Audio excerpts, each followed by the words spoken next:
د ایران او پاکستان ترمنځ په دې سرحدي سیمه کې د ماشکیل په نوم یو ډیر خطرناک غر پروت دی. هغه مهاجرین چې له افغانستان نه اروپا ته روان شوي اولنۍ سختۍ دې غر ته په ختلو سره شروع کیږي. یو کس باید 8 ساعته پیاده مزل وکړي چې د دې غر لمن ته ځان ورسوي او بیا 24 ساعته نور پیاده مزل غواړي چې د دې غر څوکې ته وخیږي. له دې سرحدي سیمې هره ورځ تر زرو پورې مهاجرین د پاکستان له بلوچستان ایالت نه ایران ته وړي. په دې کې ډیر زیات افغانان هم شامل دي، خو پوښتنه دا ده چې ولې افغانان له دې لارې ایران ته داخلیږي. اصلا پخوا به افغان مهاجرین د هرات، فراه او نیمروز ولایتونو له لارې په قاچاقي توګه د ایران خاورې ته داخلیدل. د افغانستان او ایران په سرحدي ساحو کې به مهاجرینو ورځې انتظار کاوه چې په پټه د ایران خاورې ته داخل شي. کله چې د مهاجرینو تعداد بیخي ډیر شو نو ایران مجبور شو چې افغانستان سره په پوله باندې خپلې پوستې زیاتې کړي او په ټوله لار سرحدي پولیس هم ودرېد. له دې وروسته چې به څوک له افغانستان نه ایران ته ور واوښتل هلته به د سرحدي پولیسو لخوا نیول کېدل او زیاتره به یې بیرته افغانستان ته هم ډیپورټ کېدل. له همدې وجې د قاچاقبرانو روزګار هم خراب شو. خو له دې وروسته قاچاقبرانو د خپل کاروبار د بیرته ښه کولو لپاره نوې لارې پیدا کړې او له هغې نه یوه لاره د سیستان او بلوچستان سرحد دی. اصلا قاچاقبران هغه غیر قانوني سوداګر دي چې د مشخصو پیسو په بدل کې ځوانان په غیر قانوني لارو باندې نور ملکونو ته د تګ لپاره تیاری. دا خلک له کلونو راهیسې په پاکستان، افغانستان، هندوستان، بنګلادیش، نیپال او نورو ملکونو کې ځوانانو سره وعدې کوي چې په لنډه او اسانه لاره یې تر اروپا رسولی شي، خو په اصل کې داسې نه وي. قاچاقبران په خپل چم ګاونډ کې ډېرې اړیکې او تماسونه لري. خپل ټلیفون نمبرونه له هوټلونو، ټکسي چلونکو او دکاندارانو سره په دې خاطر ږدي چې هغوی ورته هغه ځوانان پیدا کړي چې غواړي بهر ته لاړ شي. همدا ټکسي چلونکي او دکانداران بیا ځوانانو ته د اروپا او خارجي ملکونو کیسې کوي، د ښایسته ژوند افسانې ورته بیانوي او په اخره کې ورته د قاچاقبر نمبر هم ورکوي.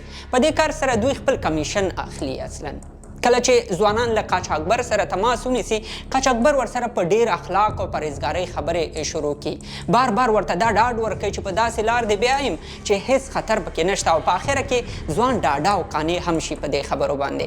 خو قاچاقبر له دغو ځوانانو سره په خپل اصلي ځای کې نه ګوري. قاچاقبر اکثره له خلکو سره د کلي او بازار په هوټلونو کې، د موټرو په اډو کې یا په پارکونو کې ګوري او هلته ورسره د پیسو او لارې خبرې ختموي.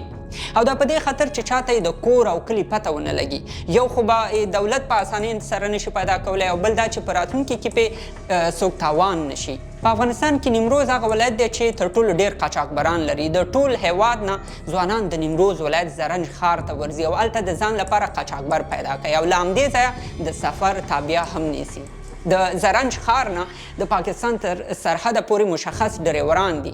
دوی د هماغې سیمې اوسیدونکي دي او په لارو کې ښه بلد هم وي. دوی په زرنج ښار کې ټولو قاچاقبرانو سره لاس لري. دا ډریوران د نیمروز ولایت چاربرجک سیمه کې یو سټاپ هم لري. له هغه وروسته بیا سفر شروع کوي او ځان د پاکستان سرحدي سیمې نوکونډي ته رسوي. دې ساحې ته د پاکستان له بېلابېلو سیمو نه هم خلک راځي او بیا له دې ځایه ایران ته 2 قاچاقي لارې تللي دي.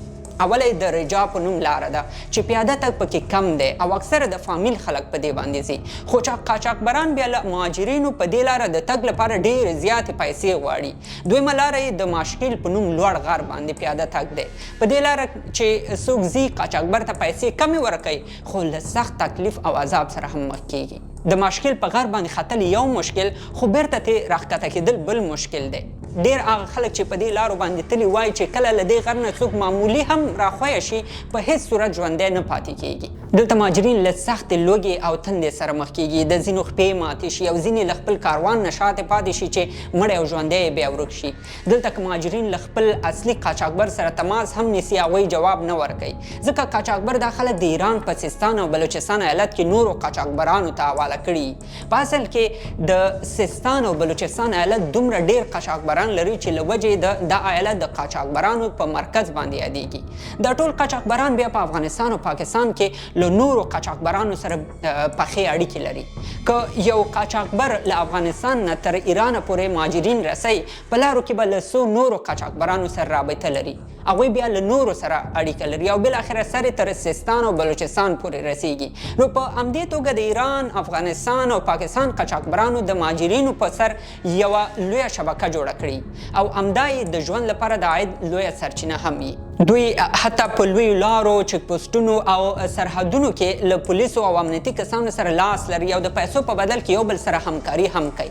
خو جالبه دا ده چې دا ټول د انسانانو د قاچاق دا تجارت په آزاد او ښکاره شکل باندې کوي، په داسې حال کې چې د انسانانو قاچاق په ټوله دنیا کې بدترین جرم ګڼل کیږي.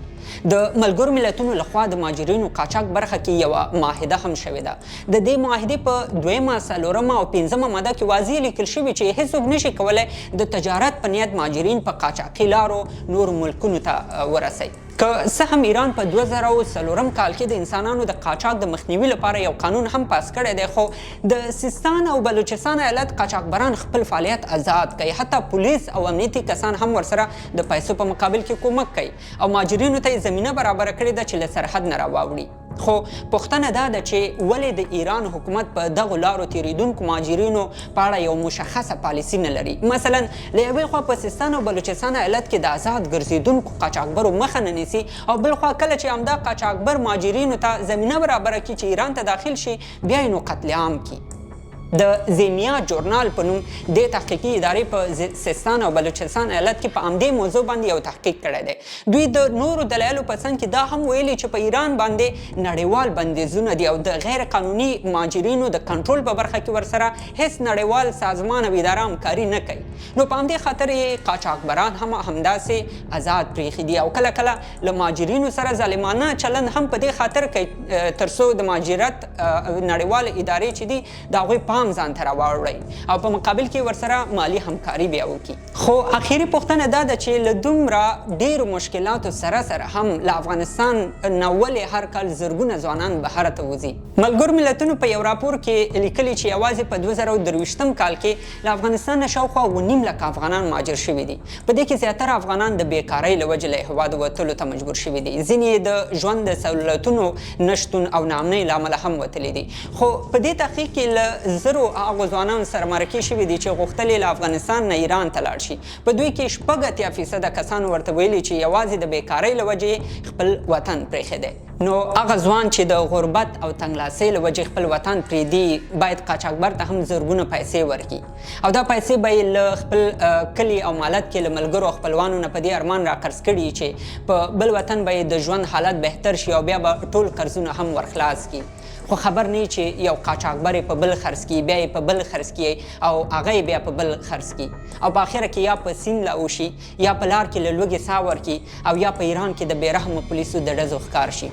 او له دې ټولو سره سره خفه کوونکي بیا دا یي چې تر شا داسې یو دولت هم نه لري چې د دغو ټولو ظلمونو پوښتنه وکړي یا یې مخه ونیسي. هله ده دې ویډیو به د انسانانو د قاچاق په اړه ستاسو معلومات یو څه زیات کړي. تر بل ویډیو د الله په امان.